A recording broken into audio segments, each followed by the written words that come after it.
Absolutely. I think now is the time to actually be investing into this new ecosystem. I'll give you the reasons for this. Well, we are going through a tough time right now in terms of automotive, in terms of every sector. But if you look at it from an environmental standpoint, there are numerous reasons why I believe and why we believe that EVs are the answer right now and going forward.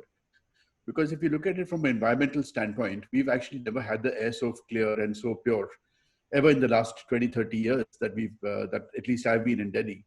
So environment, there is a huge impact which is already there. And if you also look at it from a point of view of oil importation going forward, so health, environment, oil imports, saving on the foreign exchange, etc., there is a substantial impact that EVs will make in this market. So now is the time when we believe that we should actually steer the whole direction towards EV and start pushing EVs through. It is going to be a process which will take time. Automotive changes don't happen in a very short time. These things are long drawn processes and new policies are required, etc., all of that. But over a period of time, what we would do then is set ourselves for completely clean mobility, which is the need of the hour. If you look at it, before pre-COVID and post-COVID, so if you look at from pre-COVID time, we had 12 of our 15 most polluted cities in India, and 5 of them are actually the NCR area. And a few weeks into COVID, and suddenly we had 3 cities in that top 15 cities, and they were struggling to actually remain there. So that's a huge impact that was made. So it's a chance for us to restart. We do have huge amount of problems in India also from air problems, air issues. So there is a research which I believe was done by Harvard, which said that if you've been exposed to PM 2.5s for a long time, then your chances of COVID having a huge impact on you are going to be substantial, and also including death, etc. So every direction, everywhere you look at it, it points into some kind of changes that we're going to have to do. And that's I'm not just talking about EV here, but I'm talking about overall. We will have to start looking at our environment in a slightly more responsible fashion. So we will have to look at things like, the way we do garbage disposal, the way we use single-use plastic, etc. The list is endless, but we have to start somewhere. And this sector, EVs, is an easy one to start with. You're right. I mean, this chicken and egg situation and story has been going on for a long time. So before I begin actually answering this question, I want to put some clarifications on this. So when you look at electric mobility, you cannot generalize. So you cannot have all electric vehicles put in one basket. The needs and requirements of each different category are different from each other. Now, let me look at it. Let me address it in a manner. So a two-wheeler requires a completely different level of infrastructure versus what a three-wheeler requires, versus what a car requires, versus what trucking, etc., are going to require, and what public transport requires. The needs are completely different. So you cannot, just because they're using the same fuel, you cannot generalize and say that the charging infrastructure requirements for all are the same. It's not the same. Now let me address it segment by segment. Now let's look at the biggest one, public transport. Now in public transport, there are numerous ways of using public transport and buses.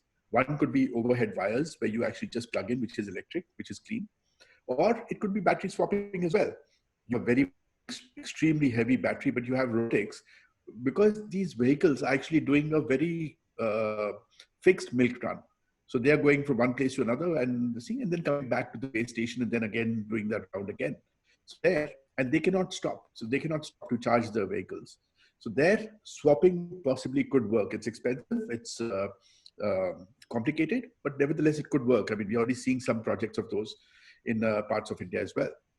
Then let's look at our commercial vehicles. Now, commercial vehicles again follow a fixed path. Now, with that, it's very difficult because it's going to be very, very expensive to actually put in swapping stations or charging infrastructure. But that is going to be the answer. Swapping may work, or it may be charging density is required. When we look at cars, their swapping will not work. So it's purely a charging infrastructure.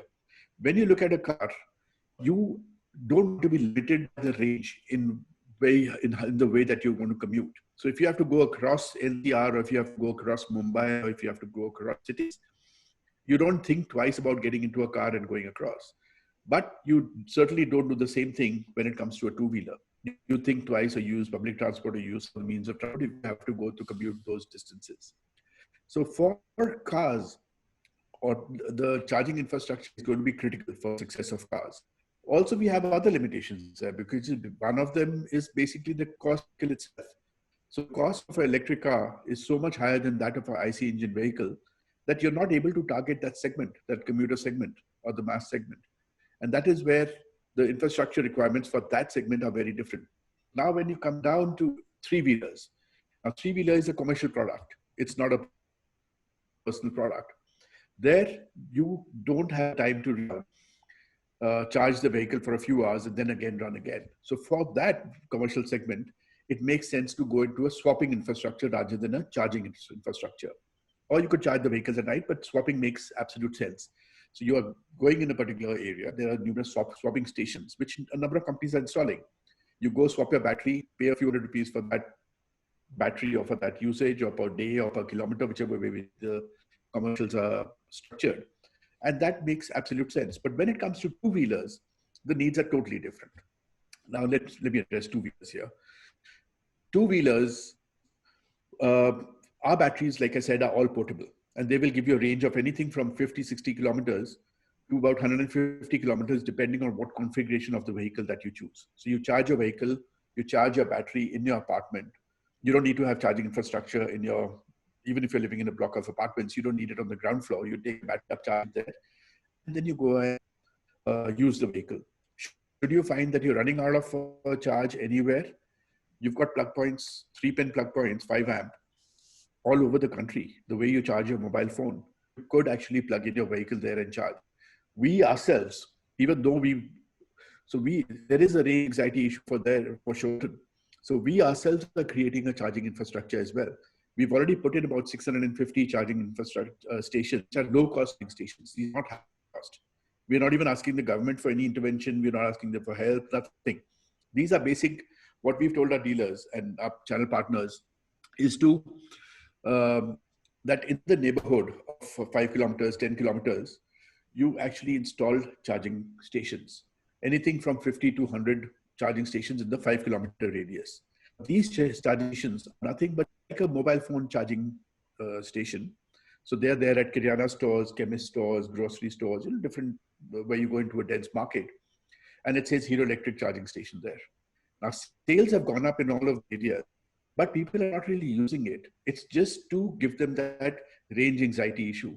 Our target is at the end of this year, we should have about 6,000. Now, okay, there's a slowdown which has happened because of COVID, but the target was to install 6,000 of stations across the country, basically to give consumers the confidence that there is a charging infrastructure there, should you need it.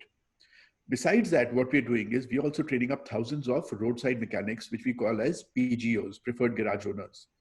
These are there in every city, in every tier 1, tier 2, tier 3, every district, everywhere. And they are basically there to fix your vehicles. So should you have a flat tire or should you have any minor problems? So we're training them up to be able to handle electric as well. We are hooking up 15, 20 of those per dealer. So they take their spares from dealers when as and required, and also have a charging station there, should the customer need it. Besides that, in some cases, we are also working on the swapping, battery swapping. Now, for some consumers, when it comes to delivery segment, we are already working on different projects whereby we've given numerous batteries to a delivery, to that B2B segment. So you use the vehicle, come back, there's no time to really charge the vehicle. So you take out the battery, plug in a new battery, and again you go. Depending on how you're using the vehicle and how much using the vehicle, you could have 1 battery, 2 batteries. We are working on 3 battery system now. They will give you a range of over 180 kilometers a day. That is extensive. That's a very, very long range. So the needs of the infrastructural needs that exist for all different categories are different. And two-wheelers, it's more of an anxiety issue than actually a problem that we have. I mean, this is a question which I'm asked numerous, very, very frequently. No, the answer to that is that's a myth. It's not a fact. Let me explain to you why. So when you first, so when you look at the power generation in any country, and this is not just for India, this is any country, power generation is generally calculated basis your peak loads. And your peak loads are about at this time of the day, at about 12 o'clock, about noon or afternoon, when all your power plant, when all your offices are running, your hospitality sector, everything is running, your manufacturing facilities, everything is running. Air conditioning is being used extensively. Offices are very, very large consumers of energy, as you would know. But what happens is in the evening, when all of these shut down, the offices shut down, a lot of the manufacturing setups shut down, etc. Commercial establishments are shut down. The energy demand tapers down dramatically, and that is why you have differential pricing. It may not be in India or across this thing. You have everywhere internationally. You have differential pricing of power at night versus in the day, simply because in the day the load is there. At night there is no load on the grid. In fact, in countries where you have actually a lot of renewable energy and that comes out of wind, they have a problem because they have to, that's get generated at night. And that energy generation at night is not getting consumed. So it's more than what they need at night, but it's able to, or it's less than what they need at the peak hours. So you have to store that energy to be able to fill the peak hours. In India, if all of us, if it was all solar, which India is a solar market, then we would actually have to store that energy somewhere, able to charge those vehicles at night. So actually what electric mobility does is right now there is no impact on the grid whatsoever.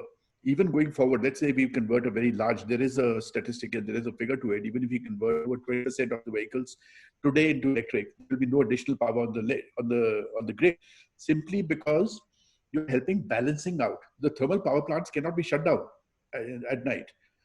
So the power gets generated, but that power is consumed. So that power is getting wasted at that point of time, which is calculated for a peak load. So you actually help balancing out, and there are numerous reports out there, and this is numerous studies out there on how electric mobility actually helps balance out the grid. What you could do going forward is also that you charge your vehicle at night and pass the energy back onto the grid in the day when the tariffs are higher. I mean, there are in some countries they are doing that. That's one part. The second is about the emissions itself. So when you look at emissions, no matter what you do with the IC engine, no matter what level you go to, there will always be emissions when you're burning a fossil fuel. Those emissions in a vehicle are very difficult to control. In electric vehicles, there are zero emissions. There is no type emission. Sure, you're taking your energy consumption from city to a rural setting. So at a macro level, if you are, the question is that if at a macro level, you're still creating that pollution. Now, what happens is in a power plant, even when we have thermal power in India, you have a scrubber out there in order to control the pollution that comes out. So when you're burning that fossil fuel, when you're burning the coal, etc., you're actually not, it's not that you're throwing out the smoke. You're cleaning it up through various processes, extremely effective, and that's how you get your pollution license. And that's how the whole power plant is structured, that what you emit out is actually not pollution, is zero pollution from there. So it's easier to control emissions at a power plant than it is on a vehicle itself. The bigger problem we have is one, urban, it's not rural in terms of pollution. You know, in winter, we go to 10x of the prescribed limits, etc., and how bad it gets and how respiratory problems how many respiratory problems we have. We have 195 deaths per lakh people just because of respiratory issues. So the power plant is able to control emissions far better than any vehicle could. So it's better to actually shift it off to the power plant where they can clean it. And as it is, there is no additional load that you're putting.